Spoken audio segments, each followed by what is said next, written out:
Kong in achievement. Now my main objective is just to stay on the pavement. I see cats go from showity to obscurity, self-inflicted mental enslavement. All I ever needed was just a little taste. No, I'm after the paper like Gregory at Chase. The industry is trying to welcome me back like Mace. All bad boys, don't watch your face. I'm getting into cats' pockets before they go get in mine. I spit 82 bars before the real player could bust a rhyme. And the moms of shine is like a moms of mine. Big ups to all my cats on the grind. Rapping ain't easy, but I've done put in my bid.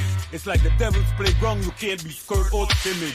One life I've got, many lives I'll give. Cold talk, you know, we keep it frigid. BX 168 Gerard, but I treat the Big Apple like yard. We could do this my way, we could do this hard. Back off slowly or start talking to God. If it ain't assets or plastics, you ain't got no money. If it ain't high grade, you're not rolling the bunny. If it ain't litter, it ain't sweet like honey. All thanks to Jah, even my nights is sunny. You could have $1 in a dream, but you've got to be asleep. You could be the president, you just got to pick the right beat. You can't be friends with everyone you meet. Ain't nothing nice in the NYC streets. But if the devil offered you water, would you die of thirst? If you seen an old lady, would you snatch her purse? Would you mind being second if you couldn't be first? Would you mind clapping guns as I rate this verse? And I do what I do like I'm doing it for a feature. You be the creature, reverse your polarity, go against your nature. See how many of these niggas is really gon' hate you. Living in a Bobby wrong, I don't know nothing nice. Life no have no value, but death's got a fight. What's all 2-foot mice because planting no they eat like rice. Living in a Bobby wrong, I don't know nothing nice. Life no have no value, but death's got a fight. What's all 2-foot mice? Planting no they eat like rice. I'll make you black hotter than Belize in Tamale. You'll be assed out like Usay and Kusay. Who say at the end of this call you can't dangle? I'll stroll past your makeshift memorial and blow out your candle. Triple like Fandango. You'll turn a lot of shade of pale. I ain't afraid of no ghosts, another brag, another boast. East Coast, West Coast, anniversal. I'll leave you stuck at rehearsal. Reversal of fortunes. Time to let the light shine like the Neptune. Then evap to the boondock. Still keep it in the car. Still be gritty. Still be nutty. The only reason to blow through the city is to scramble brain dead challenges. I'm bullets like Wall Street. Goshen or battlers like ballistic heat. I keep it constant, consistent, potent. It's with bad intent I spit. Us, let them know. Lots of goons moving it. If I can't dazzle him with brilliance, I'll have to baffle him with bullshit. I'm here setting trends, believe it. Living in a Bobby wrong, I don't know nothing nice. Life no have no value, but death's got a fight. What's all 2-foot mice because planting no they eat like rice. Living in a Bobby wrong, I don't know nothing nice. Life no have no value, but death's got a fight. What's all 2-foot mice? Planting no they eat like rice.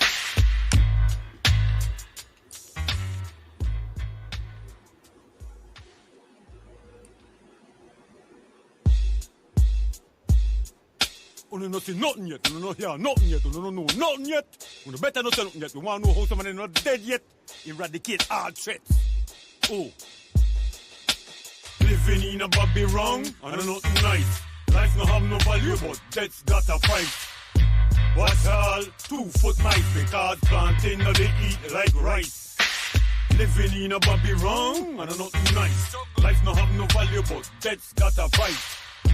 What's all 2-foot mice? Planting no they eat like rice. Surviving to me, it's my Kong in achievement. Now my main objective is just to stay on the pavement.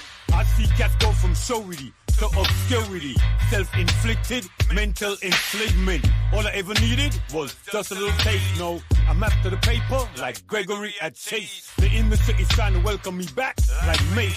All bad boys, don't watch your face. I'm getting into cats' pockets before they go get in mine. I spit 82 bars before the real player could bust a rhyme. And the moms of shine is like a moms of mine.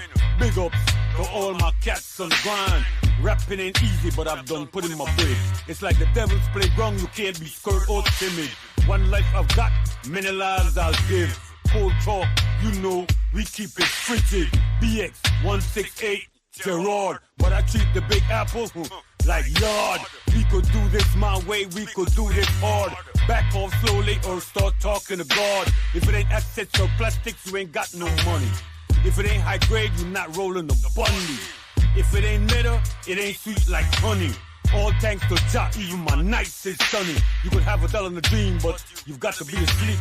You could be the president, you just got to pick the right beat. You can't be friends with everyone you meet. Ain't nothing nice in the NYC street. But if the devil offered you water, would you die of thirst? If you've seen an old lady, would you snatch her purse? Would you mind being second if you couldn't be first? Would you mind clapping guns as I rate this verse? And I do what I do like I'm doing it for feature. We on hold, we waiting on everybody. You got mixed up with the time again. See how all right, so just cool, right? I get you in a minute. Living in a Bobby wrong, I don't know nice. Life no have no value, but that's got a fight. Watch all 2-foot mice because planting no they eat like rice. Living in a Bobby wrong, I don't know nice. Life no have no value, but that's got a fight. Watch all 2-foot mice, planting no they eat like rice. I'll make you black hotter than Belize in Tamale. You'll be assed out like Usay and Kusay. Who say at the end of this call you can't dangle? I'll stroll past your makeshift memorial and blow out your candle. Triple like Fandango. You'll turn a lot of shade of pale. I ain't afraid of no ghosts, another brag, another boast. East Coast, West Coast, anniversal. I'll leave you stuck at rehearsal. Reversal of fortune. Time to let the light shine like the Neptune. Then eat fat to the boondock. Still keep it in the car. Still be gritty. Still be nutty. The only reason to blow through the city is to scramble brain dead challenges. I'm bullets like Wall Street. Bourgeon or battles like ballistic heat. I keep it constant, consistent, potent. It's with bad intent I spit. Us, let them know. Lots of goons moving it. If I can't dazzle him with brilliance, I'll have to baffle him with bullshit. I'm here setting trends. Believe it. Living in a Bobby wrong, I don't know nice. Life no have no value, but that's got a fight. What's all 2-foot mice because planting no they eat like rice. Living in a Bobby wrong, I don't know nice. Life no have no value, but that's got a fight. What's all 2-foot mice, planting no they eat like rice.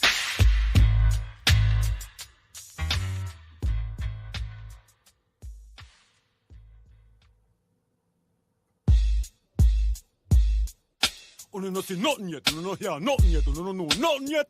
You better not say nothing yet. You want to know how someone not dead yet? Eradicate all threats. Oh. Living in a Bobby wrong, I don't know nice. Life no have no value, but that's got a fight. What's all 2-foot mice because planting no they eat like rice. Living in a Bobby wrong, I don't know nice. Life no have no value, but that's got a fight. What's all 2-foot mice, planting no they eat like rice. Surviving to me, it's my Kongan achievement. Now my main objective is just to stay on the pavement. I see cats go from showity to obscurity.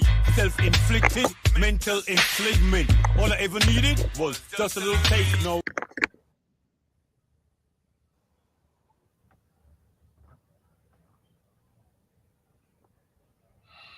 Hey, Gregory, what's up? You guys, you're live already?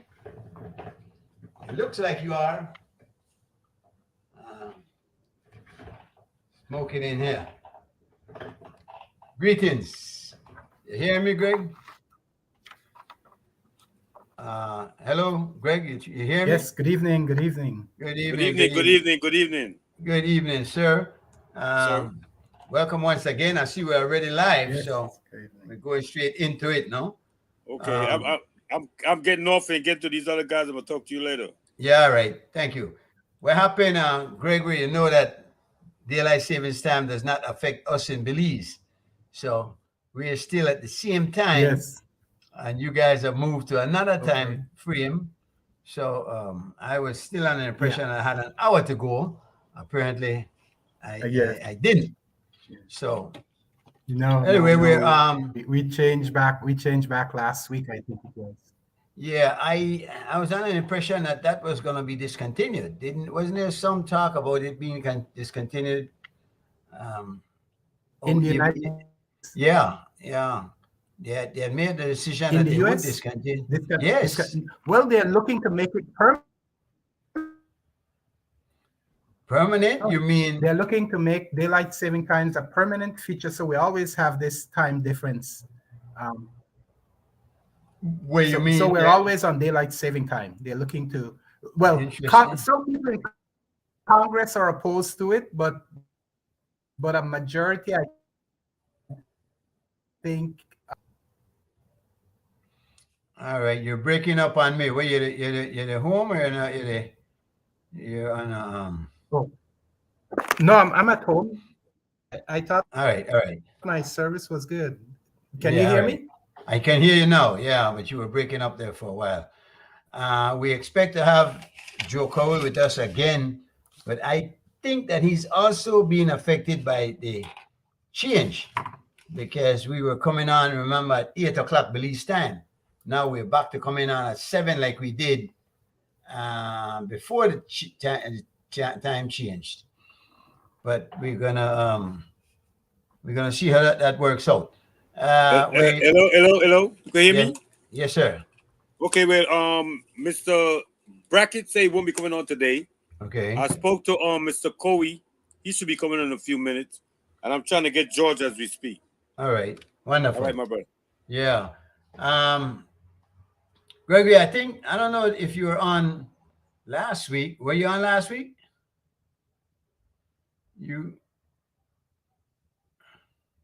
Greg? You're freezing there on me. I don't know where they're going. I'm not seeing you. But folks, what happened is that we've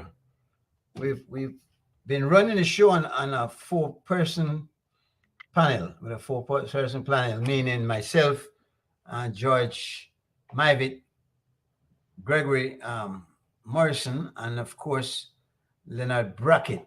Then Mr. Cowie has become a recent fixture on the show, and we certainly do appreciate that because he has a lot to offer. Mr. Brackett, over the last couple of weeks, though, we've had some heated debates, and they're having, I can't even clarify them as debates because there have been just exchanges, and I think that it wasn't going well at all.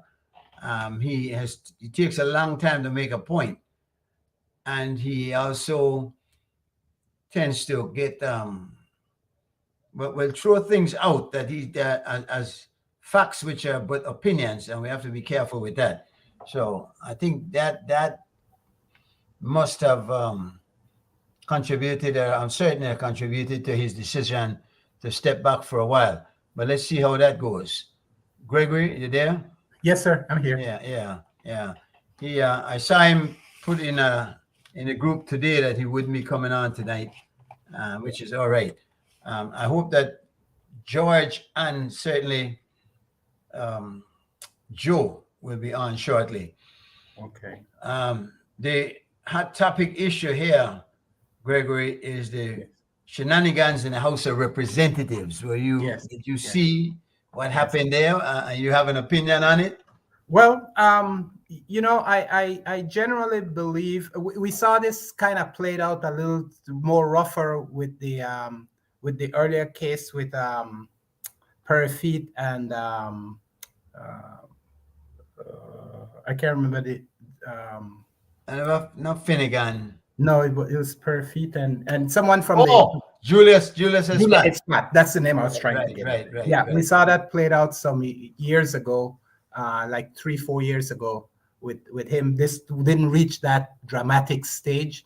But what I generally believe is that the Speaker of the House should generally be a referee and should not make themselves in any way force themselves into being a part of what the people's business is and become disruptive to it. We saw that with Parafit, and I think we kind of saw a bit of it here with Woods. They want to claim for themselves. I know you have to respect the Speaker, but but if something doesn't reach a certain level, it should not go to the point where they become the attention, because they are just there as a referee and a manager of the people's business in the House, and they should let the debate go on, and they should let the discussion on the issues of national interest continue, and not be so quick to be thin-skinned and hard feelings so that everything turns them. I have watched a lot of debate on the British Parliament, and I've seen times where I kind of admire how the speaker in that institution, even when things are directed and tough, they show a lot of tolerance to kind of bring it back to the issues and not get so heated and take it so personal. And I think we need our speakers need to get some training as to how to make themselves less impacting on the discussion and on the issues of the house as it pertains to the business of the country. Interesting, because I remember one time Michael Finnegan referring to the speaker, I believe it was Miss Sabané, as a biased son of a bitch. I don't know In the house? Yes, in the house. Okay. So this has been going on for some time, and I heard Kareem Musa on the news earlier suggesting that it's never been this bad, and I don't think so, because it was worse with Julius, as you pointed out. It was worse with Julius, and in that case, if you have called Ms. Zabane that in the house, I'm sure that's as bad as it gets. Yeah, As bad as it gets. The thing though is that the speaker has to be able to establish some decorum. Of course, but showing a little bit of tolerance, because I saw what Shine did, but it wasn't anything outrageous. It wasn't that she needed to insert herself into the business and make the assembly so disruptive. Could it be? I mean, he called her out for being a PUP, and I don't know. I'm just saying what he did. Was it in order? Maybe not. It was probably not in order.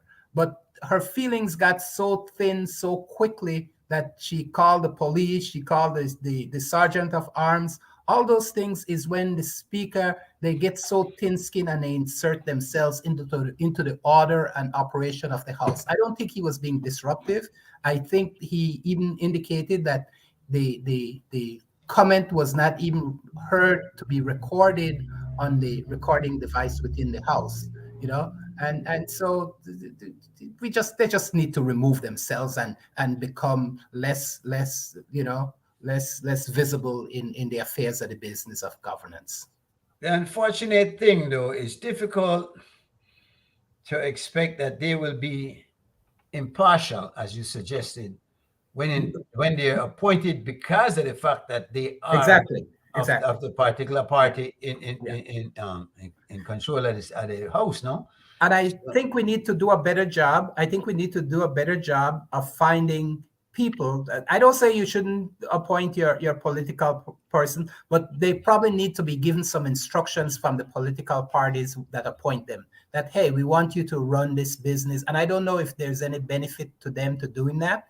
Well, that's because I don't know what benefit it is when they, other than showmanship, when the speaker sort of align with them, because it doesn't affect legislation. It doesn't affect any real thing other than it shows off itself in the public arena that, hey, this person favors this party and it's clear, but it doesn't affect the legislation. It may affect the course of the debate.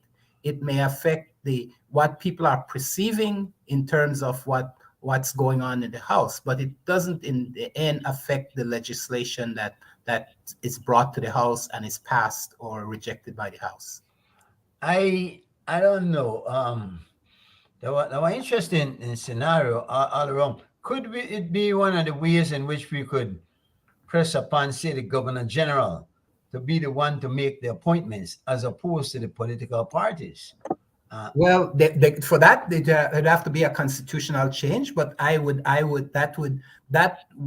but even then, the Governor General, maybe that would help a little bit to remove it from such great political nearness. But then, on the other hand, the Governor General is also an appointment by the government, right?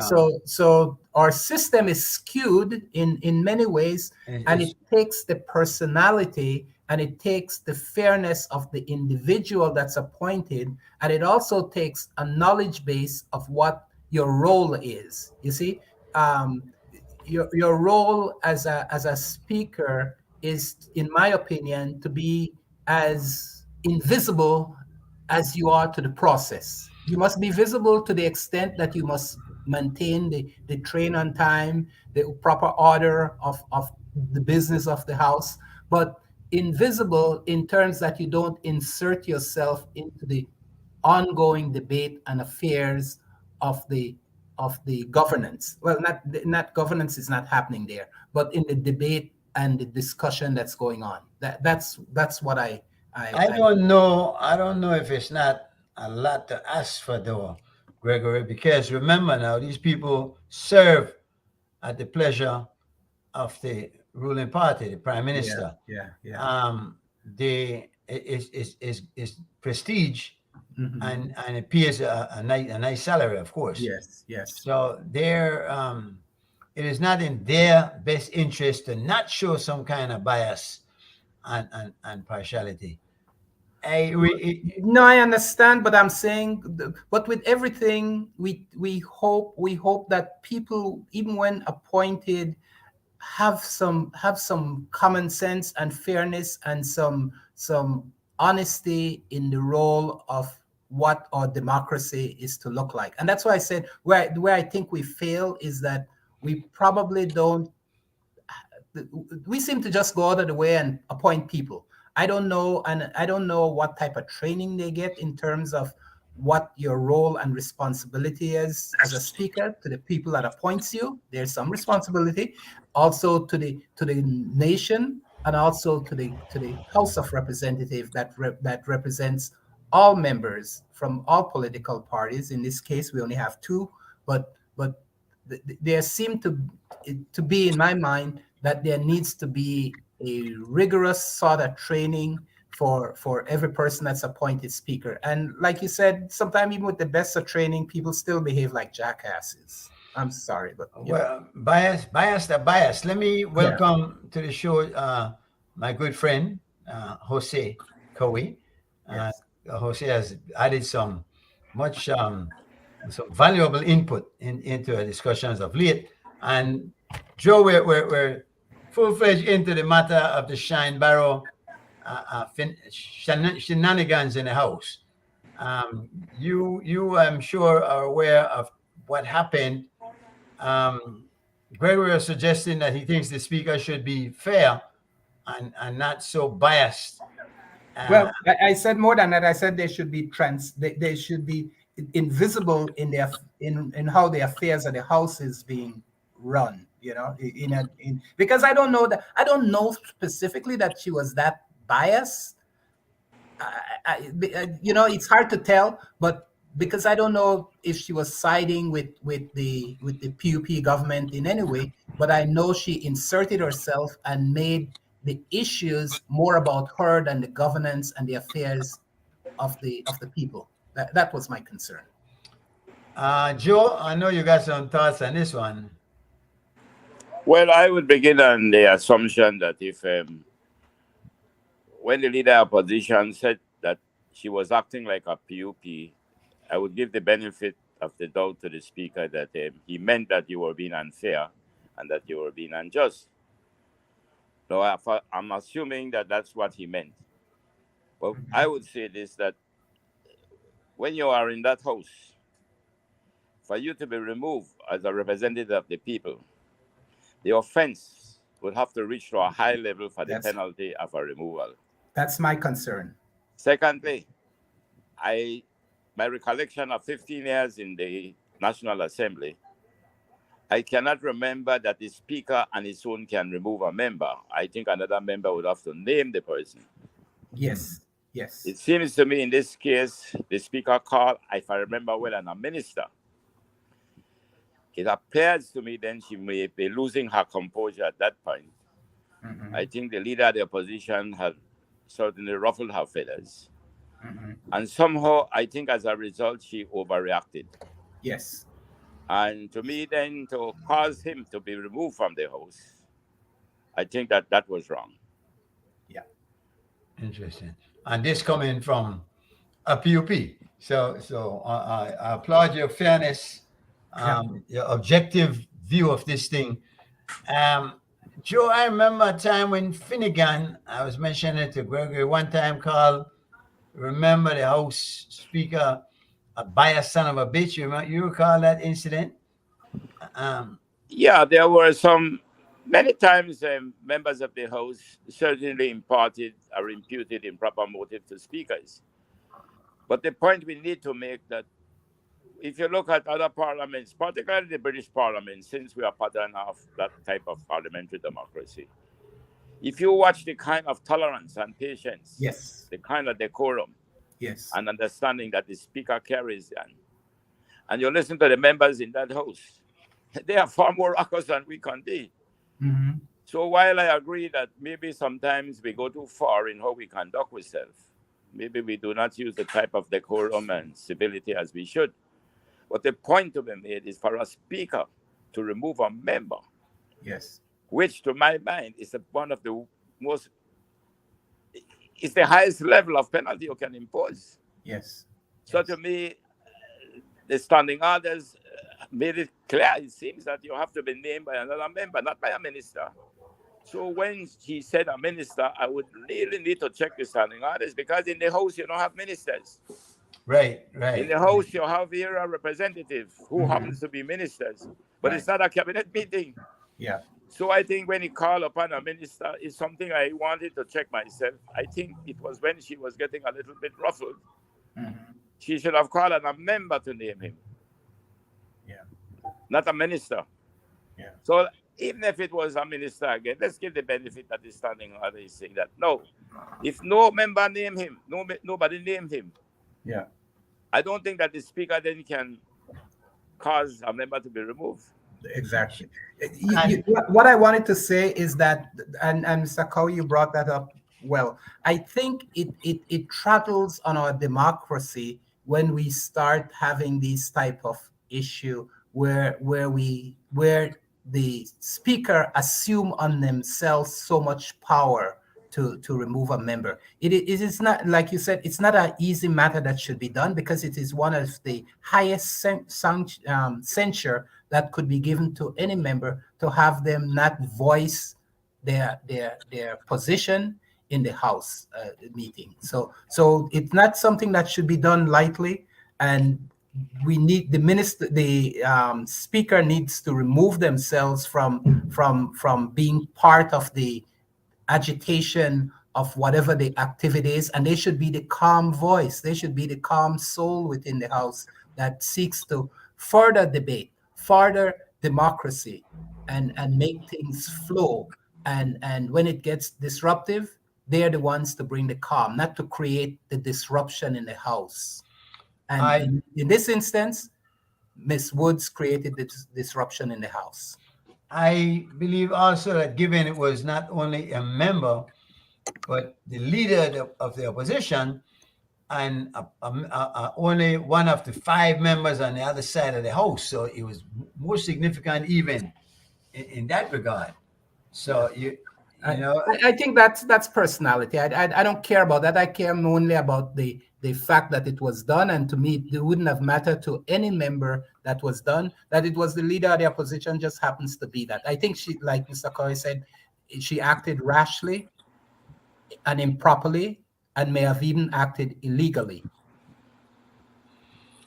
Interesting. I hope we could establish some decorum, because I heard the Minister of Police, Mr. Coe, say that it has never been this bad in the House, that things have gone really terrible. He's a politician, because we didn't see a disorder in the House. We saw some back and forth talking. We didn't see anybody strangling anybody. We didn't see anybody cursing anybody. So for him to say that, he was just political grandstanding, and that's okay on him. You don't think that it was it hasn't gotten that out of control? No, it wasn't. It was a little back and forth that lasted a couple of minutes. Yeah.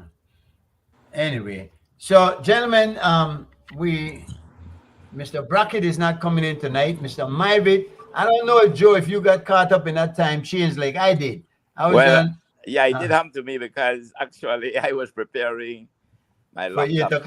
Where I am, I am in Placentia really, and I was preparing my laptop to make sure that I could. But I didn't get the time, because I didn't know it was 7 minutes to begin. I really got caught in it too. But actually, I'd mentioned it to CY a while ago, because we were when we shifted over to the 8 o'clock to accommodate Gregory, and I believe it was Leonard. Yeah. Then we said, well, what happens when daylight savings time comes to an end? Yeah. Now, I don't know if you heard this, Joe, but Gregory is telling me that he understands that they're planning to make it permanent. I was understanding that they were going to remove it altogether. No, I read in the in one of some part in the American news that there is thought of making it permanent indeed. Interesting. Yeah, need not to worry too much about daylight saving time and what. I wonder how that's going to work, because there are times when the mornings are very dark. Of course, when the sun comes up earlier, it'll be a problem. But when they like the dead of winter and whatnot, if they make that permanent, it's gonna be interesting to see. I don't know. I remember we had it one time here in Belize. Joe, you remember that? What happened there? Yeah. Why did they? It was during the energy crisis, the first energy oil embargo that they had it in Belize. I think it was in the 70s, 73, 72, something like that. I was a little boy. I had always believed, quite frankly, and I think we need to look at the technology that is guiding us today, is that we were trying to have more daylight than nightlight. Right. Now, in this world of today, I don't think it makes much of a difference. I don't know if it's possible. Daylight or nightlight. Is it possible? Well, to me, that if you needed daylight because you needed to be productive, then that is different. But today, I don't see in what industries you really have to have the daylight. Because the idea was to give you longer daylight hours to work. Yeah. And that's why I think they're thinking now about just making it permanent and don't change. Yeah. A lot of people, I think the statistic is showing, the recent one, that about 20 to 25% now of the American workers are no longer going to the work site. Yeah. Working from home, Yeah. And that trend will only continue, I believe. That's right. It was already in progress, and then COVID kind of pushed it, where we were like almost 60% of our people working from home, I think. And then now it was more than 50, I think. And then now it's going back to like 20, 25%.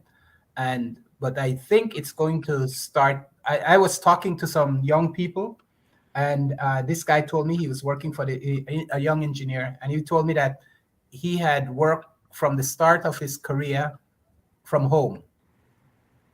And this is the first time he started working with the firm I'm working with. This is the first time he's coming into an office and working in a group. But he says he likes it because it offers him the ability to have conversation and collaboration that before is very limited, because the people he would engage with, they would have to set up a Zoom or a Teams meeting.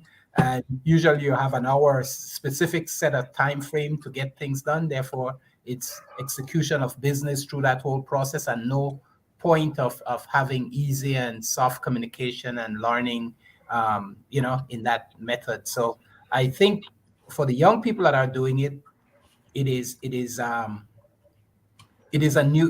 for them, going into the office is a new thing, but it's challenging being out of the office, that in ways that they don't even realize until you enter into an office environment. Well, I think the study is undertaking already in the United States for sure that it will continue to evolve, no doubt, towards more and more people working at home. Mm-hmm. And the negative side of it is that it will have some social impact. Yes. The reason that Indeed. human beings are by nature sociable. Correct. Yes. Correct. So Correct. you will no longer be at the water fountain having a chat. Yes. You're Right, no longer right. having the lunch together. Meet in Yes. the And hallway. these things will change our way of lifestyle. But let's go a It little will. further into the future, and I am not really wanting to go there that far, but we are beginning to look already. Those people who are looking to the future, they are looking at what the changes will come with artificial intelligence. Mm-hmm. Because man will definitely will not be required to work as much as it is now, and it's already starting to have its effect in many factories. Yes. In Yes. Japan, and so there's a lot of artificial intelligence there. Yes. So it is believed now that man will move towards more leisure. Yeah. 32 hours a week is coming soon. The leisure that they're having will create demands in other industries, like the hospitality industry. People will have more time to have vacations. So as the technological disruption comes, as it has come over the lifetime of man, from the horse-drawn car to the automobile, and it keeps going, we will have it. So I think the artificial intelligence will be another period of technological disruption. But we will create some jobs in some other areas, but not be able to offset. So they believe that the result will be more leisure, and hopefully man can live longer. Well, I don't know. Certainly, it might affect people's health, because we're gonna get lazy, and people are gonna be bored, but more time for mischief also. I don't know. Are we gonna be able to adjust to that, Joe? You think? Yeah, Well, I think we have in the past. What I see will happen, because let's look at those people who, let's say, reach what we used to call our retirement age at 55, which will be extended. There's so much more that can be done into community work. There's so much more that we can put our time into to benefit the society at large. After all, we are political animals, no doubt. We are social beings. So I think that there will be some negative, but I think the positive is more likely to offset it. I don't know. I'm not as confident as you guys are. Human beings have a natural tendency to be lazy. That's not true. Let's historically, probably 100 years ago, people were working 12 hours a day, 6 days a week. That's right. Okay? And then it got cut down to 45 hours, and then it got cut down to 40 hours. They were working half day Saturday, and so to cut it back to probably 32 hours, I think people find things to do with their time, and like Joe was saying, they'll probably do it in leisure. They'll probably be out at the gym or walking around or doing some stuff that hiking or things. I don't think they'll just sit at home, because I don't think there are a percentage of people that's lazy, but I think by nature humans always want to be on the go, and I think they'll find a way of doing that. Well, I think that is a behavioral fact that has been proven long ago. Man inherently wants to be active. Inherently man by nature wants to be active. So the cases of moving into the sedentary lifestyle, simply because of when we have changed the way how we work. So you have men sitting down for very long, not being lazy, but burning up a lot of calories with the brain. But by nature, man wants to work. That's Joe. That's inherent in him. Do you burn calories with the brain? Yeah, you do. You're burning calories when you're sleeping. Yeah, but you don't burn as much when you are a sedentary worker. Your brain, where you are using more your brain, you are burning calories, but not as much as when you are a physical worker, a manual worker. Right. Because you have to, whether you're sleeping or whether you're up. It's just that you burn less. What I'm thinking too, that given mankind's tendency to be greedy now, and you might not want to go with me on that one either, but we have a tendency to be greedy. Are they going to be sharing the profits that come from artificial intelligence? Yeah. Will they be passing that on? That's the key, how to make that equitable and just. And so the way they'll share it, I believe, is that you'll be getting paid for 32 hours as similar as you're getting for 40 hours. So they'll have to raise the pay scale to make it sustainable for people that similarly working 40 hours. So the artificial intelligence, those technology, robots and all of them that they'll employ will take up a lot of the menial type of task, and even some of the more sophisticated, repetitive type of tasks that they're best suited for. And it will free man up to then be able to not be needed in the workforce as much as the hours he's currently contributing. So they'll share it in the ways that you'll be getting a fair pay for 32 hours, and the technology is then being cost out by whoever the owners of that technology is.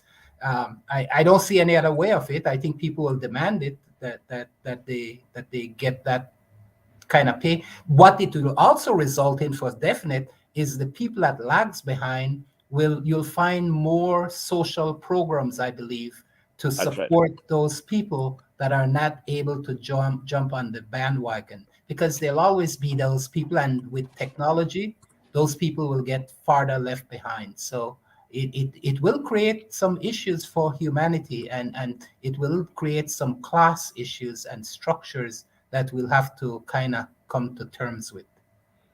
It'll have to adjust itself along the way, I imagine. Yeah. And there will be some adjustments to make, really. That's right. That's it right there, G Mike. We'll have to make adjustments. We have to, yeah. Let's see what happens, no?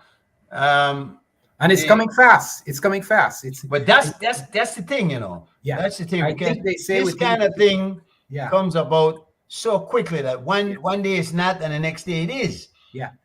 And what I'm talking about, and I think what Mr. Cole may agree, is that within 20 years, this change, within another 10, 15 years, this change will be upon us. It's not going to be a maybe or anything like that. There's no turning back on it. I would like to, if you allow me to, I would like to add a dimension to it that you may find very interesting. And, you know, we speak of the inequality gap in countries. And we see it right here in our own Belize, where the GDP goes up. But we find that the distribution does not become more equitable. Mm-hmm. So although you may have less people out of jobs, the point is that the people who are in the job force are maybe not even making a living wage. Mm-hmm.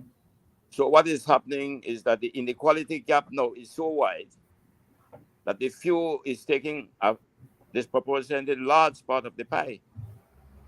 As we evolve now into this new kind of artificial intelligence, where man will be able to produce more, it will also have as much and greater demand also. But what it is likely to have is more equality in the distribution of the growth. If you look at just looking at the recent release of the budget speech, where we are talking about a 12 point something growth, and we are talking about a 5% unemployment. But the truth about it is that if you ask yourself, well, how just was the distribution of the growth? Yeah. And if you can have growth in an economy, but it doesn't mean you'll have development. If you do not have equitable distribution, there is no development. Right. So growth in itself doesn't bring development. You need the growth, but you have to get a more just distribution of the wealth. Mm-hmm. And then you have development. You cannot have development just by growth, though. Yeah. You need a strong middle class to kind of sustain. Right. So when you look at the advanced technologies that we expect to have in the world, it is expected that naturally it will shift more towards a more equal distribution. And if that should happen, it will help to reduce the amount of negative effects from that wide gap, like the crimes, for example, that comes from it. So I think it's an interesting discussion to have and to look at your own country and ask yourself, well, the only thing I wanted to add, I kind of, you're a little hopeful that technology and the development of it will leads to greater equality in terms of resources. I am not sure that it will happen just with wishful thinking. I think it will take strong government actions and a social outlook to make it happen, because the people that owns the technology are not going to, they're putting up the capital and they want to exploited to the extent as they are with any capitalist tool that's available to them. And so the only way to bring about that more equitable distribution is going to be by some of those measures that I said, either higher wages for the work done, or higher taxes on those individuals that owns those resources and make the money. so that the vast majority of the people can still maintain the balance and the lifestyle and the and also the economic benefits of that technology. Even though they are not the owners, they inherently needs to make sure that they are benefit, and it only will come through social government programs that does it. Either You know, I was going to ask, because I was wondering if it was going to happen, this equity of that we speak, is going to happen naturally, or we will have to put in place whatever mechanism is necessary to force it to happen. Yeah. Because I don't know.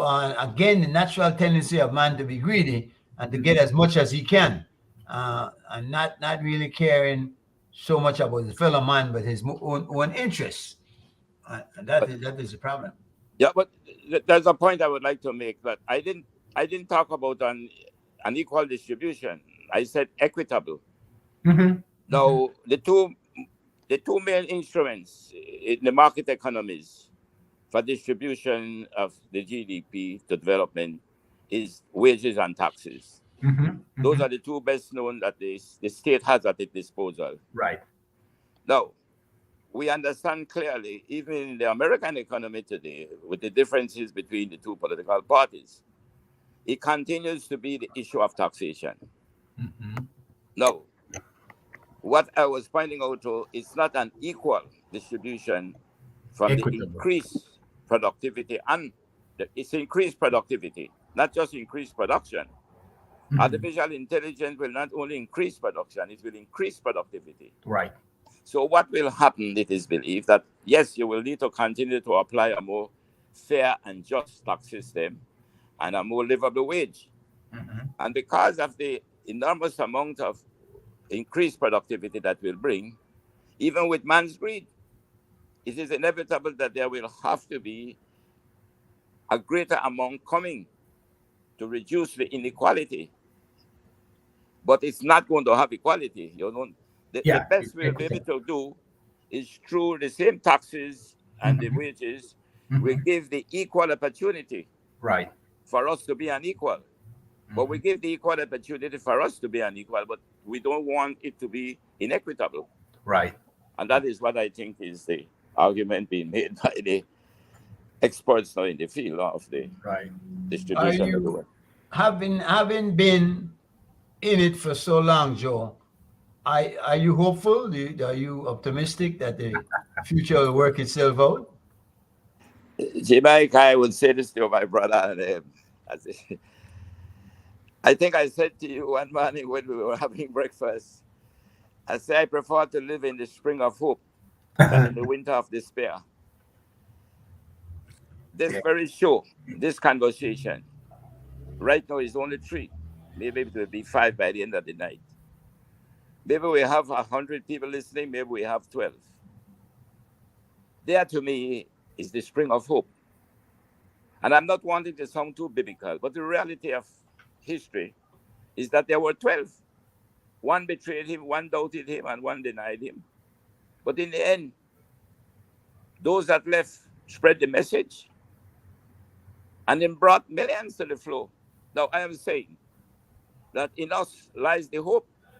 I don't see the hope today in the political directorate. What I see the hope in is in participatory democracy. Mm-hmm. When we 3, when we 4, when we 5, and here we begin to go on, and it increases, it has the multiplier effect. There lies the hope. The seed of hope begins in us, G-Mike. The hope that we can bring others to the floor. They hope that we can build participatory democracy in our country. They hope that we can bend the political directive to the will of the people. It is in us lies the hope, not in them, you know. I am not seeing the hope in the political directorate. I am seeing the hope in we the people. Speaking of hope and the future, I saw that is Russia shot down one of America's drones. Did you see that? I think they collided with it. I don't think they shot it down. I think they accidentally went too close, and that's the statement that the U.S. has put out, that they accidentally collided with it. I don't know if they were trying to approach it too fast. They said the U.S. claimed that Russia was careless in approaching in making its approach to the drone, and it collided. That's the official statement. We never know if they shot it down or if that's another backstory, or if what they presented just to kind of lower the tension and things, that it was a accidental collision. So yeah. The unfortunate thing with that, though, is that situation is so volatile. I mean, one little something could spark a really bad situation. I think they're big boys. I don't think that kind of stuff will generate. I think some of the issues in Ukraine could spill over into some issue, but that kind of stuff, that's not the first time that the Russia and US have had those type of close engagement in things. I think recently there was something going on with two pilots trailing and playing dogfight with each other. Those are just human. I hear you. I hope you're correct, because that situation right there, and when you look at the hundreds of billions of dollars actually that's being pumped into that war by the US. Yeah. And then you have a lot of countries like North Korea, Iran, Pakistan. These are countries that are not happy at all with the US. I mean, we're sitting in a position where it's not. I don't know. I don't have as much hope as you do, but then I hope that your hope is more accurate than mine. Well, the thing is, I don't want to downplay it either, because the burning down of London start with a small bakery fire, so the small things could cause big things. Yeah, just blow the proportion and get out of hand, no? Yeah, but I'm just thinking that just on a level, those kind of things don't generally start something, and we hope they don't. I like Joe. I'm on the side of hopefulness in these things. I didn't want to stray too far from our local thing, but I thought I'd throw that in because that is out there, no? This war continues, and as a result, everything is going sky high, and everything is being blamed on the war. Yeah. I mean, and much to be blamed on it. The issue with famine in Africa because they can't get wheat flour. Yeah, which is Ukraine is one of the bigger producers of that. Yes. It's going to be a continued issue, and Russia is really pummeling the Ukraine, and the ships are not able to leave and nothing, and they had let some out a couple months ago. So there's lots of issues that really threatens the entire human race right now. The war, famine, life on the planet as we know it, disease, COVID, all these things are significant and worth considering. Speaking of that too, I see the U.S. is being hammered by a number of storms and rapidly sequential storms. Yeah. Particularly here where I'm in California. Well, throughout the country, but in California, we've been. I don't think we've been having more rain and snow than we have had in like 20 years. So.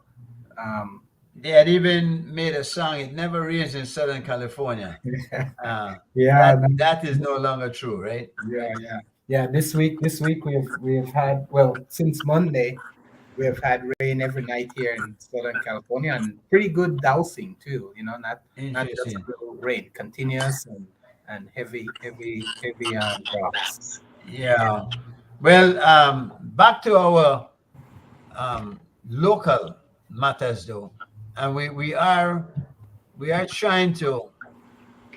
What we're trying to do with this show is to bridge the gap, if we can, between Belize's diaspora and those that remain at home.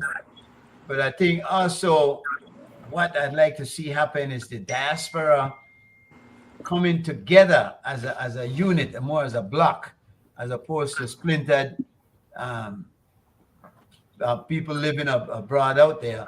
Is there? Do you see it happening? Do you see? Do you see the Belizeans, the American Belizeans, or Belizean Americans, if you will, pulling it together and becoming more of a force to be reckoned with? I see talks about it, and every now I see little spurs of things happening. I think Belizean people, they're in America, but they're spread out, and they have just as diverse type of approach and to politics and things as they do in Belize. When they leave from Belize, they don't leave their Belize-ness for the most part, right? So Yeah, whatever you find there, you find here, and so I don't know that there's in place right now any type of structure to create a unison of Belizean diaspora. I know we had a little essence of that at some point when we had the Consortium for Belizean Affairs, I think it was called. That went away. I at some point I was trying to get some people to kind of set it up as just little chapters, like how they have lions or those kind of thing, where it doesn't have to be one big assembly in LA. It could be 5 or 10 wherever people are, because different it's states, hard yeah. in California to get to some place, and it's hard throughout this country to get to a certain place and to organize there. I'm hoping that if they create little cells, that you could have 10 in LA or 20 in LA, whatever. And then you could have, I live in Rancho Cucamonga area, you could have a couple groups here. And then it may make up of no more than 10, 15 people, but then you have in each group, but then together, if you build it in that way, then you could have hundreds and thousands of people with the same kind of hopefulness and kind of setting some type of agenda for those type of things. But so far, the consortium, I have spoken to someone about it some time ago, about thinking that, but they'd have to restructure the way the organization was set up. And a lot of the people that were part of it, from my understanding, they hold it dear to themselves, and they are not willing to let go of whatever it is, even though there's nothing to hold on to at this point. Well, Gregor, with today's technology also, though, yes, you talk about difficult to move from one spot to the other, but these town hall meetings could be held from people's homes. Yes, I mean, and maybe that's an approach, but a lot of time this type of organization requires a face-to-face to make it work. I don't, or at least at some point you need to come together. Like we were saying, there's a lacking, and there's a social aspect of being together. That looking in someone's eyes gives you the trust that when they tell you something, they'll follow through on it. When somebody's doing 20 other things and on the Teams or Zoom or something like that, I don't have much confidence. And I've been dealing with Zoom and those things for many years now, like over 4 years that I think I had my first Zoom meeting, well before COVID. And I think I appreciate the fact that I don't have to travel far to jump on a meeting and participate in that manner. But there's a certain level of comfort that I feel. I don't know if I'm old school about it, when I'm actually there talking to someone and interacting with them. But I'm not going to blow off technology. I'm not going to be a Luddite in that regard. I'm going to appreciate it, but view it with the limitation it imposes. There, CY just put up one thing. Put it back up there again, CY. Is there a unifying effect? What would be a unifying factor for the diaspora? In other words, what can bring the diaspora together to be more of an impactful force? I think an initiative by government. I think if the government of the day, PUP, UDP, whichever government, was to make the diaspora a priority in terms of seeking them and recognizing them, and we had a little bit of that in the first UDP government. And I think that's why the Consortium for Belizean Association had advanced as it did, and had played a role for some time. I think if the government of the day, whichever government, start viewing the diaspora with some value, which they are, then and putting some initiative and probably doing some of the first sponsoring of events and stuff, it could make the difference in that regard.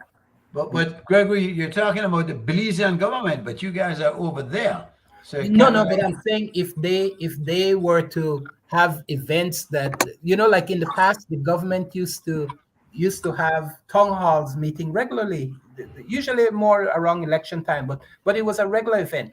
Every 2 years or so, there used to be a team coming from Belize to the US, and they would have a town hall. And it was both government. It was the UDP started it, and then PUP really embraced it at a time, and then both of them were doing it. In 1 month, within a year, you'd probably have UDP come twice, PUP come twice, and I think that kind of generates a kind of patriotic and also kind of rub people in a way that makes them start unifying themselves and associating themselves with things Belize more than just their individual interests, their family, or whatever it is they're doing on their hand to participate and to help out Belize. Because a lot of people do a lot of good work. There are a lot of people that sends barrels in regular contribution to the sisters' home for the aged and stuff, or to youth facilities for sporting activities and other things like that, and just the barrel people sends home to help their family out, and stuff. So there are lots of people doing a lot of good work.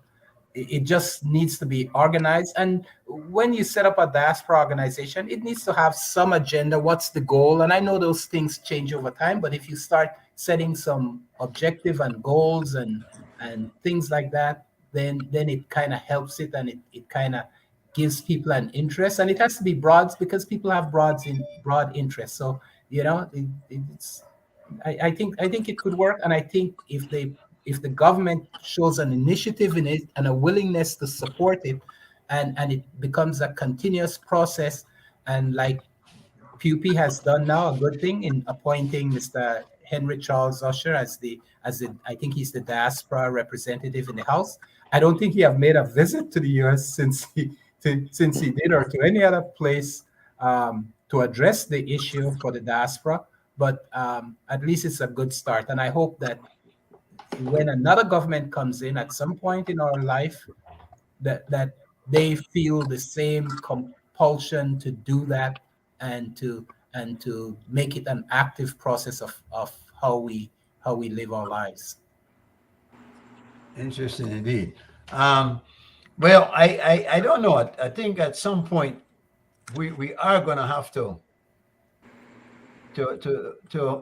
be more reach out more ardently to the diaspora. I agree with you that a lot of people are ready. I see it more now than before. There was a time when, yes, people were indeed only sending barrels and stuff to their immediate relatives. Now people are doing more for people that they don't know. They're doing more for groups. We certainly here at the foundation that I'm heading, we get from time to time barrels. We get stuff that go a long way towards making life easier for a lot of people.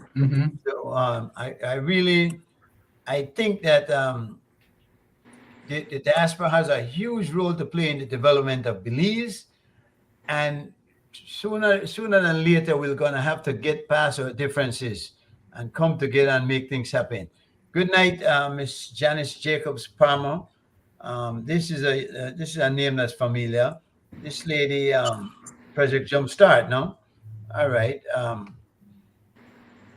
CY, are you there? It's 8 o'clock, people. It's 7 after 8, actually. We are a bit thrown back by the time change and the adjustments that we had to make now to prepare ourselves to get ready. Yeah, CY, go ahead. Yes, I'm here. I'm listening. I'm vibing with you guys at the moment. Joe? Sorry, I take it that the chairman believes that I am not familiar with the diaspora. No, I see that you didn't put in an input. Allow me to share something with you about the diaspora. The failures we must accept of human endeavors is sometimes the cumulative effect of many factors. What I find common in terms of the failure on both sides is leadership. I think on our part here in Belize, I agree that greater initiative and overtures should be made. But so must it be on the other side. So when I look back at the CBA, the Consortium of Belizean Association, I was a guest twice when Dr. Pike was the president. It was very active. And I addressed them in New York on the public sector reform. I addressed them in Los Angeles on health sector reform.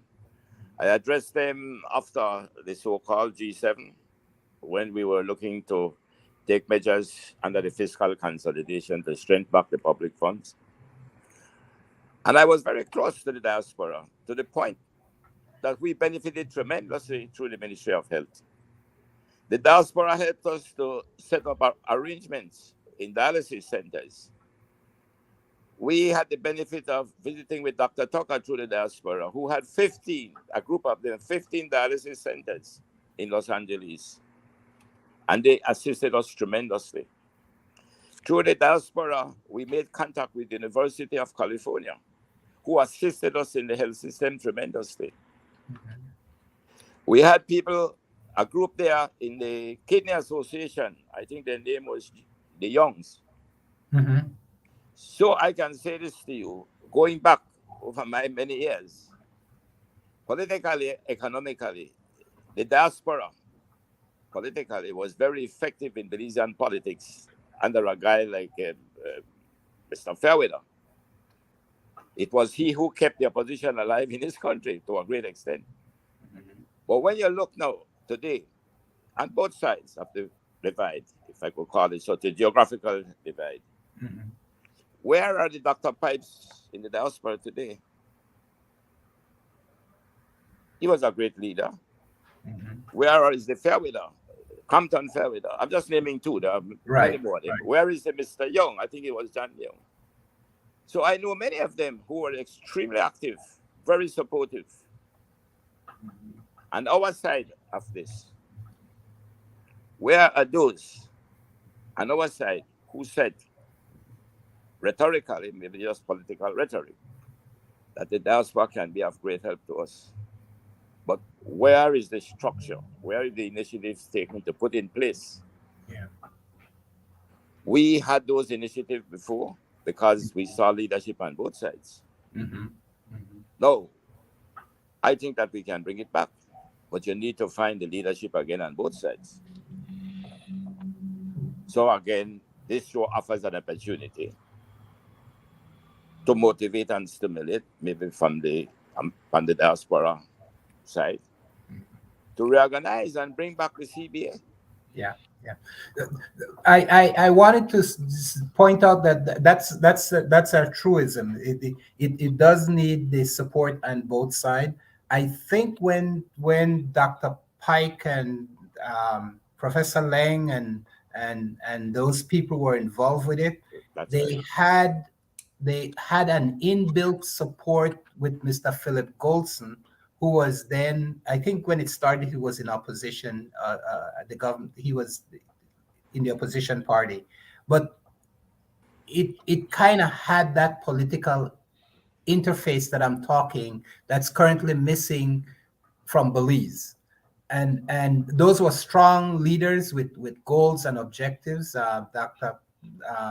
Pike was with JC's, I think it was, at that JC, time. Yeah. yes, he And, was with the and JCs. yeah, and Professor Lang was, you know, he was active in his roles, and so there were people that were capable of leadership and knows how to organize and get things done. I think those same people, I think such people still exist right now. They just don't have the the will, and I don't. We need to find it. I can't find an excuse for it, because that's what I was gonna. It is missing on both sides, and we need to find a way of bridging it. And it needs to be something, as I said, that I believe have a government support, and I think that will help it, because I think the Let that- impetus of when it started with those individuals, it had it had a political party support, a strong political party support in Belize, in the opposition at that time, UDP, with Mr. Goldson. Let me also give credit to Dr. Lang, who was a very good friend of mine. But there was the so-called triumvirate, Dr. Lang, Henry Young, and myself. I was in PUP, Mr. Young, UDP. Dr. Lang was one time, I would say, more supportive of the UDP. But the truth about it, the three of us came together. And there was a tremendous amount of help through Dr. Lang that we got for Belize, because of the brilliance of him as an international lawyer, and he's very good in international law. And he provided advice and papers for the benefit of Belize, to the government of Belize. Yeah, I see. Together we did some work together right in New Orleans one time with the mayor of New Orleans, and it was through the diaspora. I see why I put up a couple of names, like Balaramos, Vanessa Jenkins, Buddy Young, and That's of right. course Clinton Young himself, right there, who are trying to step up and be these leaders that you ask about, Joe. I don't know they're yet filling the shoes completely of those that went before them, but certainly there are people still trying, and I'm hoping that at some point we'll be able to make some headway and move towards bridging the gap and coming closer together as a country. I continue to lobby for a representative from the diaspora to be in the House of Representatives, be it the upper house or the lower house. I imagine we could start with a senator, but then certainly to represent the interests of the people abroad, and maybe be a liaison between the government of the day and the interests that they have out there. I don't know how if you guys see this as a way that can work. Well, there were some names mentioned, and I do believe I have some relatives, many relatives that lives in the United States. In fact, coincidentally, I met one today who happens to come to Belize, and it was in Placentia. And I was talking to him. I think he's from Los Angeles. Yeah, he's from Los Angeles. And I had a good conversation with him, because he's staying right at the hotel here, where we are at, where we have here. And I must say this, I was impressed with what he's telling me is happening over there. I have no doubt that if we look at the Belizeans first, when we talk of the diaspora, you have Belizeans who are still Belizeans, their whole nationality, either by descent. I think the one from birth, they are going out, of course, they will die out. And then you have Belizeans who hold their nationality by descent. And then you have the Belizeans who are just Belizeans because they come from Belizean families, but they don't have any Belizean nationality. So when we think of the diaspora, if we include people who comes from Belizean origin, maybe the third, fifth generation, but no longer are Belizeans, because somewhere along the line the chain was broken and they never did assert their adoption, by descent. So what happened? Those Belizeans will lose their nationality. But I think that the ones that remain, who can say they are Belizeans by nationality, and even those who are still have some emotionally attachment to this country, among them can emerge leaders that can one day maybe be holding on to their nationality. From among them, we can find leaders as resident leaders for our country, for Belize. Because there are some great Belizeans in America. I have met them. Very successful in business, in academics. Bright people. That's right. So I am saying that when we look at Belizeans as the diaspora, whether they are no longer by nationality holding it, there's a large reservoir of human resource of Belizeans in America. In every aspect of development, they are there to contribute to the development of this country. And we must reach out to each other. Why do you think Israel became so great? Yeah. Do you see it happening, Joe? Of course, it can happen, but again, gentlemen, the greatest. But we need to recognize, as you mentioned, Israel. The seed of what happened is actually on the part of the government of Israel that makes this influence happen, because they adapt and they embrace every Israeli individual, no matter where they are in the diaspora. We don't generally get that type of welcome. Well, Mr. Morrison, I really mentioned it intentionally, but never to use it again, because yes, it is emphasizing the very point you made. I mentioned Israel. If we take the initiative and give the overtures, if we take the affection that should come naturally from us, coming from the same roots, and we begin to indeed embrace each other, there's something about us, my brother, that makes us what we are. Yes. The same blood that runs through your veins runs through mine. And that blood will run through thousands and thousands of us. And we can smell each other. We can find each other in a crowd. I was in South Korea. Never believed I would have smelled a Belizean there. And when I met that family, I was so happy. Yes. And they were so happy to meet me. So wherever you meet us, whatever differences we have, when we are in the bar rooms or in the corners or in the politics, we do have an abiding love for each other, my brother. Yes. We have a love for each other as any other nation or cultures can have. Belizeans love each other. I can tell you that. I see it in particular in the States, like when they gather together, when Belizeans meet at a party and whatnot, they like to hang together. They like to be in one place and to socialize and to exchange stories and whatnot. So I think we look after each other, Jim. Like, I'm sorry to interrupt you, but we do look after each other. Okay, where we are, we find each other. We will be there for each other. Now, Sam Judge says the issue with the diaspora has to be above party politics. Can it, though, be above party politics? Because, again, who was it that said Belizeans take with them when they go the same things that they have here in Belize? They tend to carry the same bad habit with them, the same allegiance to whatever party they belong to. Well, I would take it. I would take it almost literally and maybe figuratively, and I think he's right. Party politics must be subordinated to us, not we to party politics. And that should be wherever you reside. I have some of my best friends who are UDPs. Yeah. And we remain that from they were NIPs. Yeah. So I will say that we should be above party politics. Mm-hmm. I cannot hold something against you because you have a constitutional right to associate with a party of your choice. Mm-hmm. So I think the gentleman is right. It must be above party politics. We must support. Let party politics be subordinated to us, not we to it. Mm-hmm.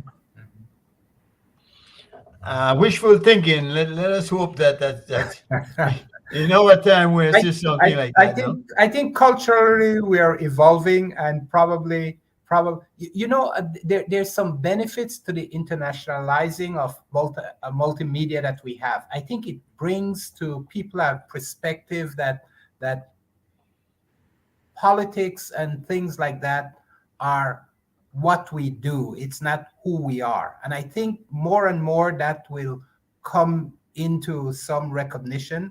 And I think that in Belize and in Belizeans, wherever they are, that will kind of open them up into understanding that you could be, like Mr. Colley said, you could be whatever P you want to be, but it means that there's still a greater understanding of the world and the role you play in it and the role that your politics should play, so that we can look above just the mere politics and see each other and the development of the country in a different light.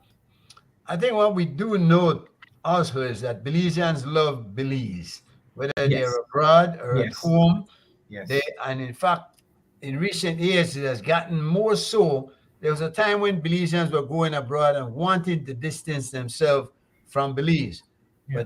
But I believe that was a time when Belize was not recognized as much as it is, as the unique place that it is. We find now that we can take more pride in Belize. You know what, I've seen something, and you may have been experiencing it too. Belizeans, even the children of Belizeans that grow up here, I noticed a lot of it recently when they graduate from college. Even though they are not born Belizean, they have such pride that they want to wear the Belizean emblem on their sash for graduation and their lapel and stuff. And very true. And I'm thinking that there's something going on that even my daughter has, and my nieces and nephews, and they have no real tight relationship other than the family, but they've become so proud of doing that, so connected, and sharing that on their graduation day. That it kind of astounds me, and it tells me that there's something going on that's still being here as long as I have not got quite a greater understanding of it as yet. Why I look forward to the day when we do bridge these gaps, when we do come together as one under one flag, and for the purpose of lifting Belize from where it is, because let us be real, Belize is and while we're certainly not the poor country that we used to be, there's a poor way of thinking that still prevails, a way of thinking that I think is not conducive to getting over the hump, if you will. It kind of hard to put my finger on it. So if you ask me what is it I'm talking about, it'd be difficult for me to pinpoint. But I think there's something that holds us back. Oh, look who's in the house. George, are you early for next week or late for this week?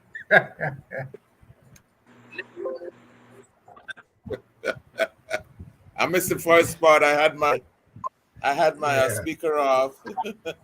1,000 apologies, Mr. Chairman and gentlemen. I was on the road. And, good evening. I was breaking limit for miles an hour. Oh no, be safe. But apologies.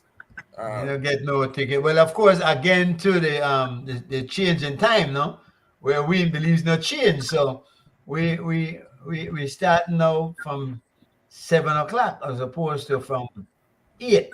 Remember, are we going to move back for the next season? Are we going to for the next session? Are we going to move back to 5 o'clock? Well, we're not. You're not moving, are you? No, our time changed back the other day. Right. So you went. What time are you starting now for the show? 6 o'clock. All right. And you were starting at 5? Yes, we're starting at 5 before. That's interesting because we started at 8 up to this week. And now this week we're starting at 7. And in fact, I was surprised when CY called me and tell me, G Mike, the show is on. But I think, excuse me, but I think 5 for you is a little early, isn't it, Mr. G? Yeah, 5. I rather start at 6 o'clock. Me too. I mean, you know, I'm later than you guys. I'm starting at 9 over here, but I don't mind. But for you guys, I think 5 for you is good. And what time is it for you, G Mike? 8? It is 7.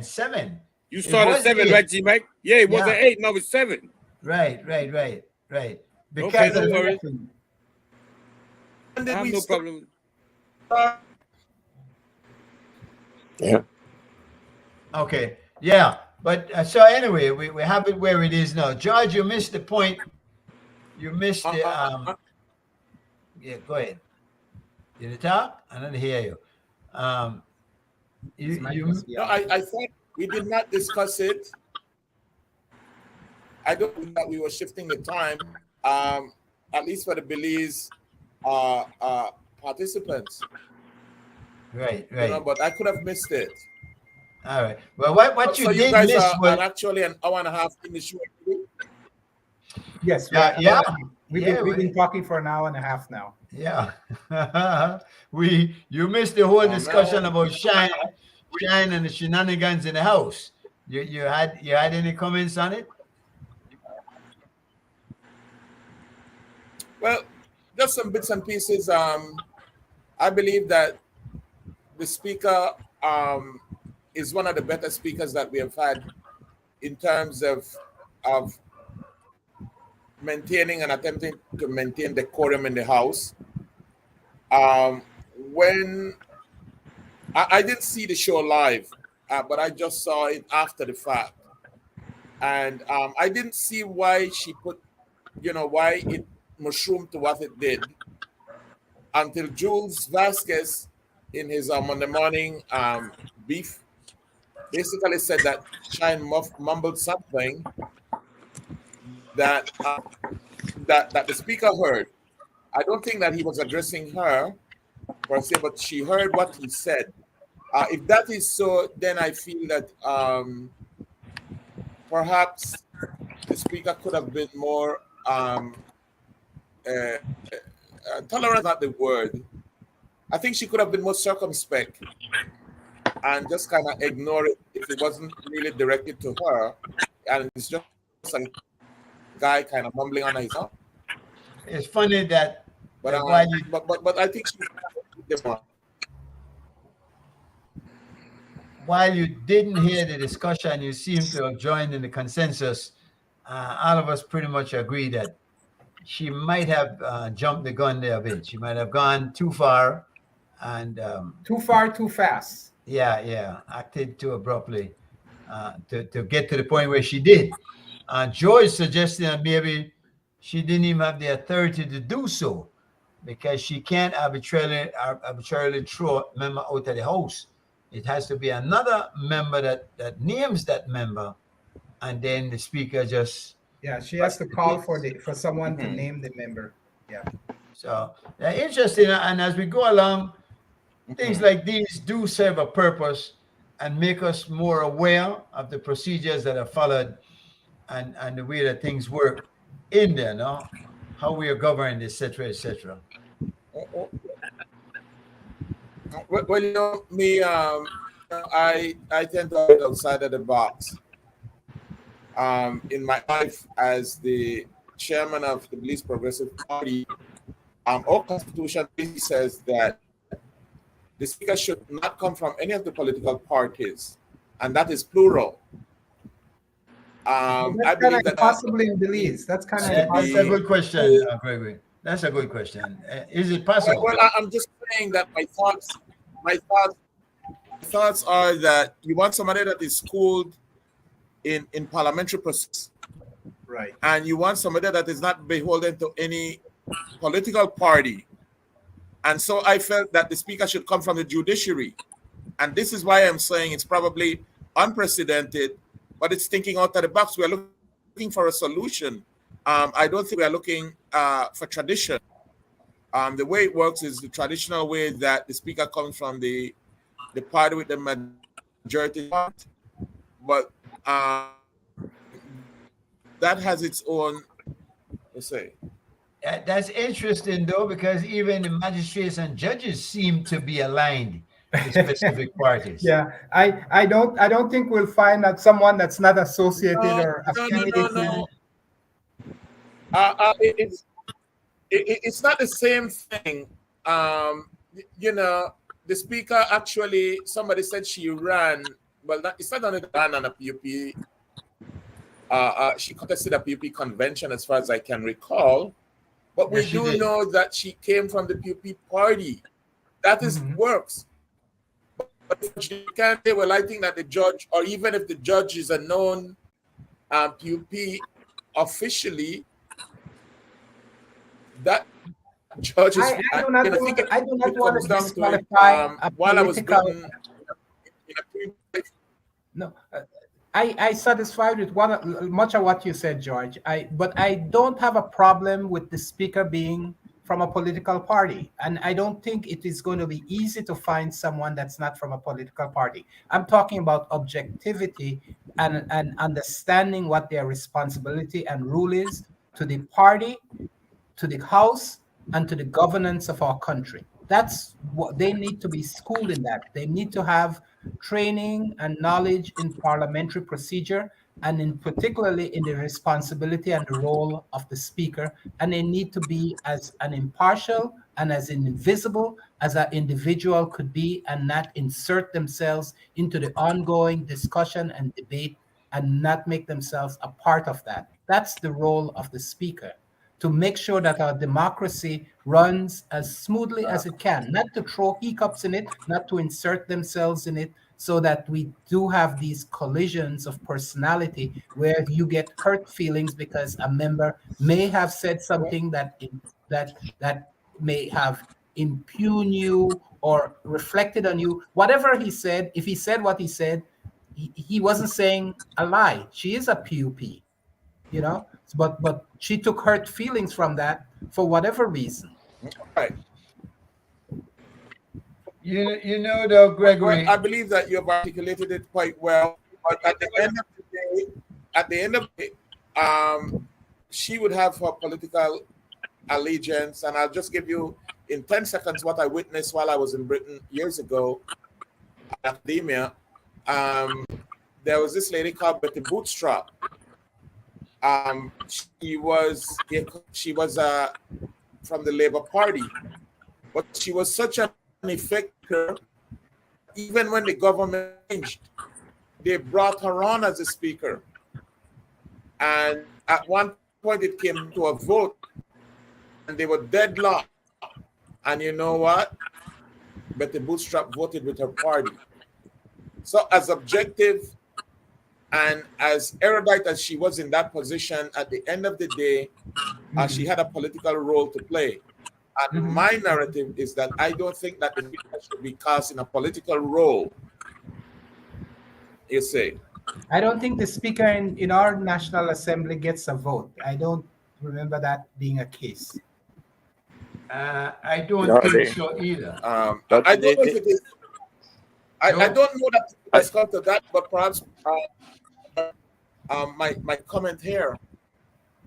Yeah, but I think I think your comment is that she will have a political alignment and a persuasion at some point, and that's fine if it's a piece of legislation to pass in their particular structure of things. I don't have a problem with that. I'm talking about the orderly conducting of the business of the House of Representatives, and where the speaker inserts themselves in the ongoing debate. That's my concern. Joe, go ahead, Joe. Yeah, I think so. Well, it's beyond that. Hold on, George. Can you hear? Are you hearing us, George? And I wanted to ask Brother Joe to comment. I wanted to ask Brother Joe to comment. Where? Sorry, I think that Yeah, I think that the speaker should come from the party that is in the majority. And nothing is wrong with that. To do otherwise is going against the core of democracy. We cannot presuppose that because a particular speaker may have become too outrageous in a sense, or becoming too partisan in making her judgments. We shouldn't presuppose that all of the speakers, because they come from that political persuasion, will be that way. I have seen over the many years, the two parties have brought speakers to the parliament that are very impartial and did a very good job from both sides. So to me, to suggest that they should come from outside is going against the core of democracy. It's like asking the prime minister to be non-partisan. I don't know, Joe. I think some of them, like Gregory has recommended, have been quiet and not inserting themselves into the dynamics of the meeting of the house.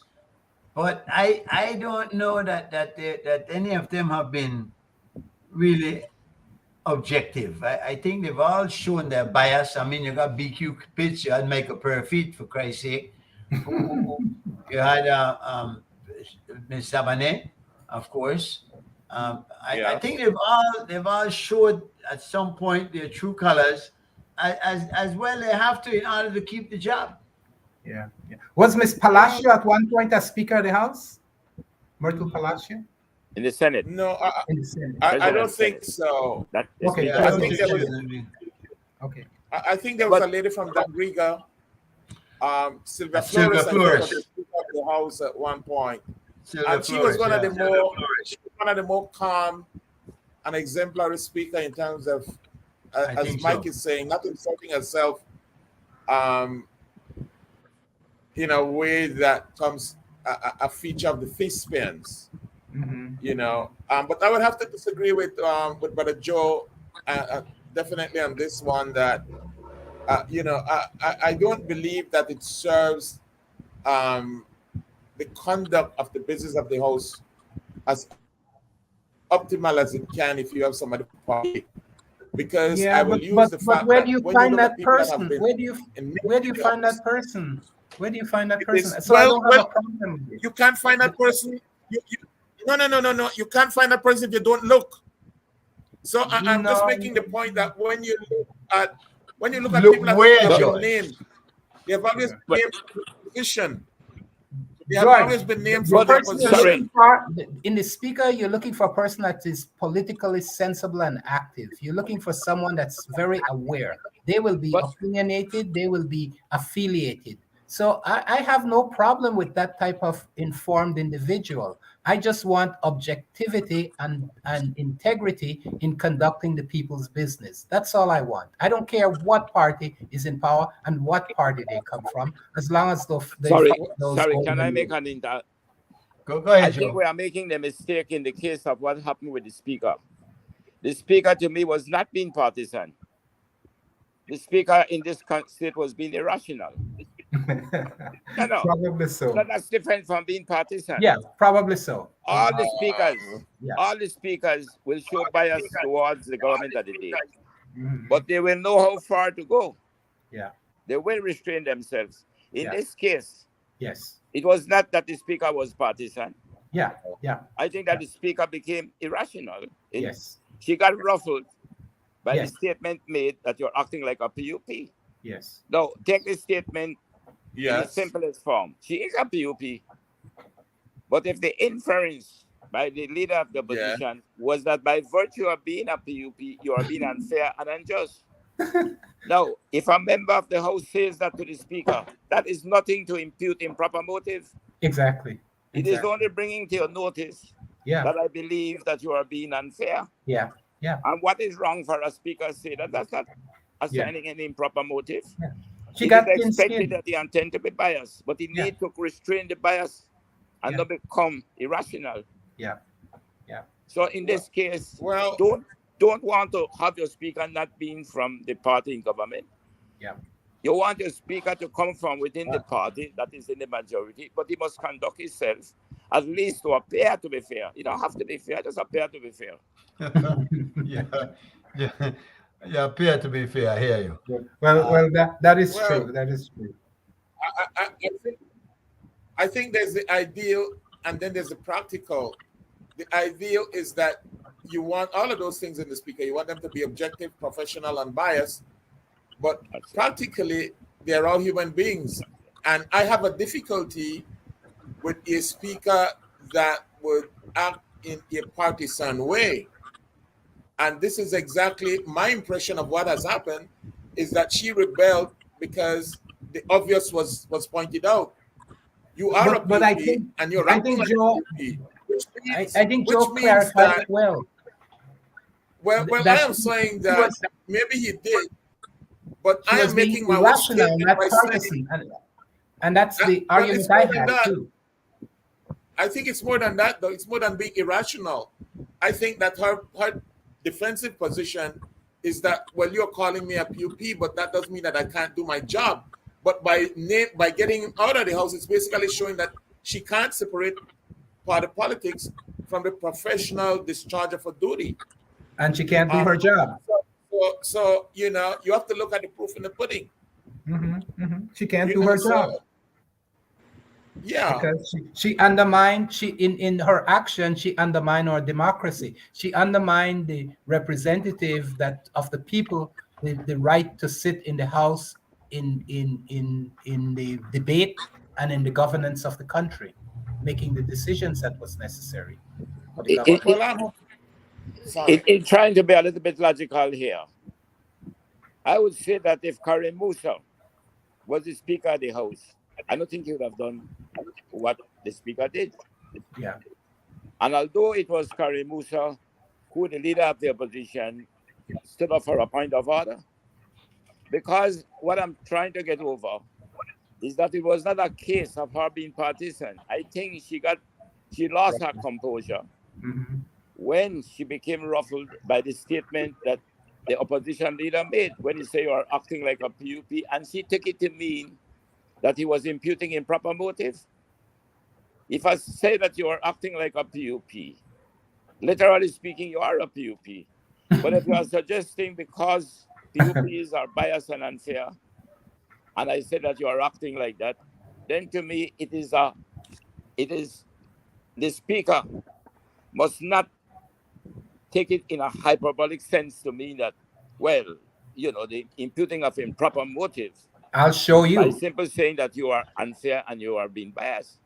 Because I think that the Speaker could have easily answered him back and dealt with it and move on. Of course, it could But be he that lost the composure, and that is what you should not do. Don't lose your composure when you are sitting there. Exactly. You cannot allow to be too ruffled because the amount of things they are saying in that house sometimes. And I agree with you that it is biased because sometimes those on the government side are saying things that, I mean, nothing close to maybe what Shine did, but they are not being removed or they are not being. I have seen her already called to notice even the Prime Minister. She did it in a very nice way, and the Prime Minister responded nicely. But in this case, unfortunately, somehow Shine got under her skin. well, Yeah. Go ahead, Georgie. Not to nitpick, but you know, Jules, and again, you know, my universe in terms of this information is very narrow. Jules, or somebody, I think the lady on Jules' show basically said that the Prime Minister kind of uttered some indecent language, and the Speaker in this case just kind of rolled over and let that fly. So in a way, it was kind of demonstrating that she was not even-handed, you know. But I'm hoping that, and I know that obviously we will get over this.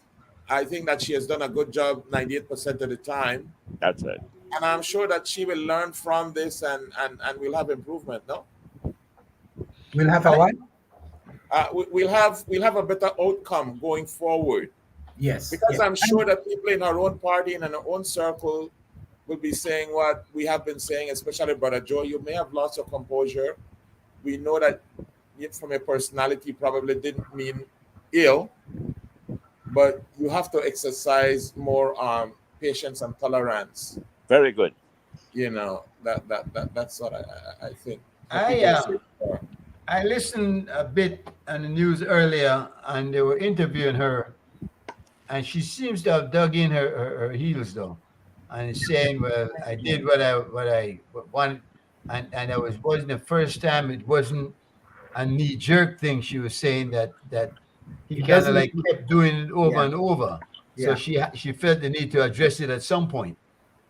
You know, it's like when you repent for your sins, each sitting at the house need to be a new start. You can't be carrying old grudges from the last one, and that's what the speaker needs to learn.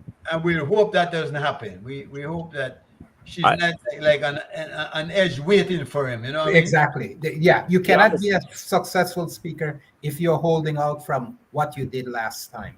And I kind of support Mr. Judge that her first response to the public shows that she doesn't have the art of how to save face. Yes. But I think eventually the outcome will be what Mr. George is saying. I think she will learn from it. Because, you know, she's not all that bad. It's just happening in this particular case. But I do believe that Mr. George is right when he says that he thinks that she will learn from it. That digging in her heels, it's just that she don't have the art of how to lose face. How to, you know, in those situations, you don't have to go down too hard on it. I think most people would admit that she's not a bad speaker. This is not something that happens with her all the time. And again, Joe might be right. She just got her feathers ruffled that particular day. Maybe she was having a bad day to start with, and her tolerance level was a bit lower than normal. And Shine struck a chord, and she decided, well, you know, something will be done about this time, and it was so. But I think it'll be interesting to review it and see if what she did was within the rules of the house. Did she have the authority to do it? Yeah. But see, the problem is greater than that. The issue is democracy. The speaker should not insert themselves to further the furtherance of our democracy is most important, and the speaker needs to lean off and not make those type of decisions that impacts the proceedings of the House. And that should be the last cause that they are ever forced to do. And we saw it with the first guy that they removed from the House. What's his name again? Julius Espat. Yeah. Julius. We saw that where Parafit kind of egged on the situation to the point where it becomes a debate between the two individuals, and he inserted himself in it so much that it became an issue that the outcome was inevitable, that it would have ended in a ruckus as it did. And he was wrong then, and she's wrong now. And they both need, our democracy and our speakers all need to remove themselves from the debate and from the issues. I agree with you 100%. I think what would be great would be to see all of those incidents where people were removed from the House. Because I can recall that at one point, the Mouth of the South House was removed. And it could have been either Ms. Zabani or Ms. Flores that made that call. But I think it was not a petty intervention by the speaker when House was removed. I think that he was asked, and I'm kind of remembering it, sir, you need to sit down, you need to conduct yourself in a more parliamentary way. And people who know House knows that, you know, he can't shut up. I think he talks in his sleep. And so, you know, so you'd want to look at those in the sense of getting some instructive outcome to say, you know what, these were separate incidents, and perhaps the speaker who moved House was warranted in doing that, and maybe Parafit wasn't, because in terms of the Parafit thing, I think as you're suggesting, Mr. Morrison, I think Parafit kind of egged on Mr. Espat, Honorable Espat, you know. But this one, as I said, to me, It got a little hot under the collar, but it's not the worst thing that happened in the house. Historically, and definitely not that day. I am hoping this lady has been in a senior executive position for a while, and so I think perhaps it's a little out of character. I'm just saying, I don't know what the conversation in relation to Shine. Shine to me, and I have some friends who are a friend of the UDP party, and I must say they don't have great love for Shine. But I basically tried to cut it down the middle objectively, and I said, to me, Shine. But what does that have to do with his removal? I am surprised that he got caught. He got caught uttering, because normally he's a smooth operator. Yeah. So I'm not saying that to say what he said. I don't think it was by accident. Well, he muttered, but I am saying even I don't see him operating like that. He's a guy that has a smooth way. He's very facility with the English language. Capable. Yeah. That he's a great intellect. So I'm just saying, I'm not even talking about the speaker.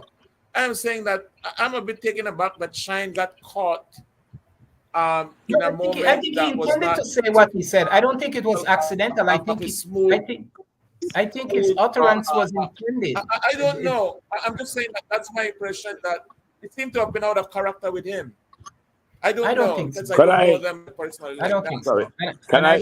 I don't think it matters. I think this action of the speaker was the problem. No. Yeah. Let's see. Joe has something to say. Hold on, Joe. I think Joe is hearing us. Yeah. From what I saw there, is that Shine stood up on a point of order to address the Honorable Karim Musa. Yes. And I think the speaker intervened to say that it was not a point of order. And then Shine said, well, I want to clarify. Now, the word in the standing order, to point of order, is to elucidate. Yes. Said so elucidating. I never heard any of the speakers, any of the members rising on a point of order use the word elucidate. I never heard them before. In this case, Shine used the word clarify. Now, how far removed is the word clarify from elucidate, which is the word in the standing order? Right. So to me, I think the man was right when he said, I am standing up on a point of order. Yeah. And that was one of the things they pointed out. That when he said that I am clarifying, he said, well, that's not a point of order. But clarification is not, to me, it's almost a synonym of elucidating. Yeah. I thought that something happened that particular moment that caused her to lose that composure. When it happened to us. If sometimes you begin to have a liking for a certain person, it's difficult for you to deal with that person because then it's difficult for you to see the person objectively. Yeah. So to me, to say that I am clarifying, and that he took not to be a point of order, but clarify and elucidate is about the same thing. Yeah, exactly. That technicality there, to me, that didn't make much sense at all. That's right. They're the same thing. You said the same thing, only in a different word. Yeah. We got a few minutes to go, guys, and we have to decide for myself, you, Joe, and George Mivit, that we will start the show as we did before, George, at 7 o'clock release time instead of 8. You see? Because I don't know, had you gotten so used to the 8 o'clock that you were enjoying that more? Given a choice, the 8 o'clock is better. I felt more comfortable with the 8 o'clock. I could have gotten a couple more things done on the domestic front and otherwise. Okay. And then I'm settled, I'm settled at 8. The thing at 8 for me is 10 for me. That's a little late for me. Yeah. To start at 8 o'clock your time is starting at 10 o'clock my time. Yeah. So, So yeah, at 7 o'clock is 9, which you could work with, right? Yeah, I could work with 9 till 10. If you start at 10, you guys, you know how you guys, when you get into it, it'll be 2 hours. You know, So I'll be done at 12. so right, yeah. But Well, 5 o'clock is fine with me. And it's 5 o'clock in LA, right? Yeah. So that Well, CY, are you suggesting that things were going quite well until I showed up on the scene? oh, No. We kind of miss you. We kind of miss you with your I crazy hear ass. I see. We kind of miss you. You did get the point, CY. You did get the point. Yeah.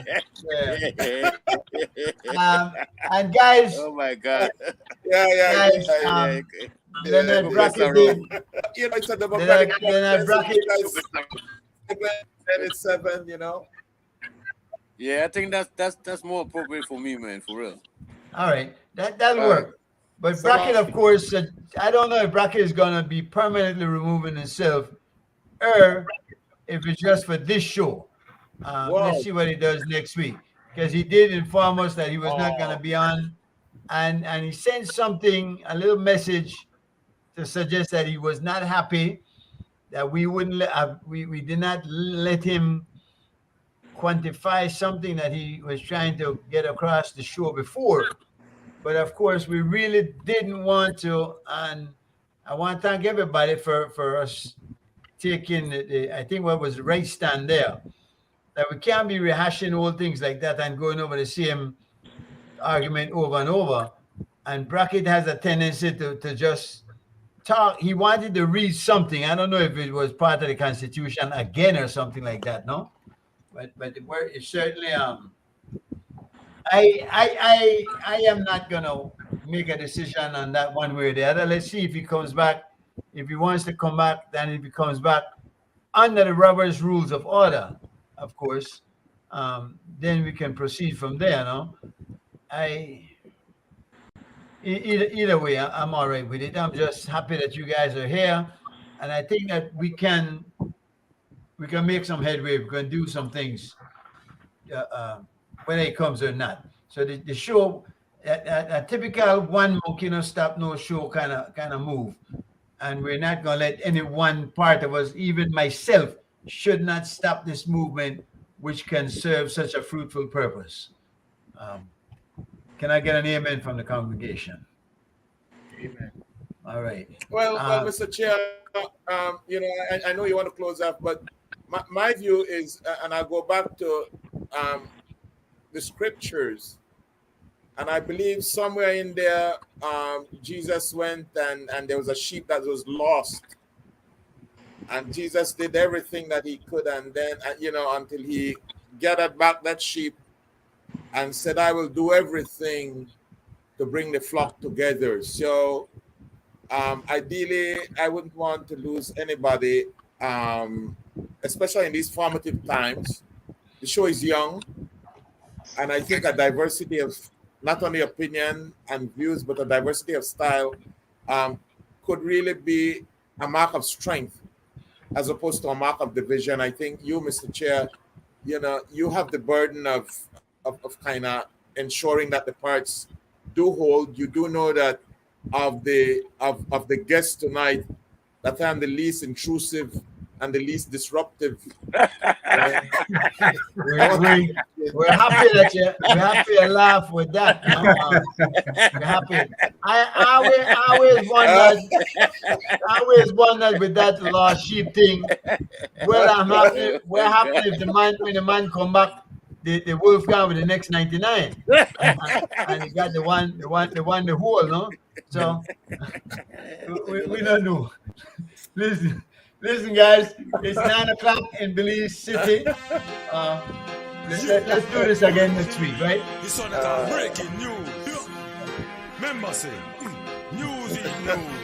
Designed by the system to keep your man fueled. Previews, propaganda, fake news, distort your views. Big man compromise their own values. Watch when we sing again.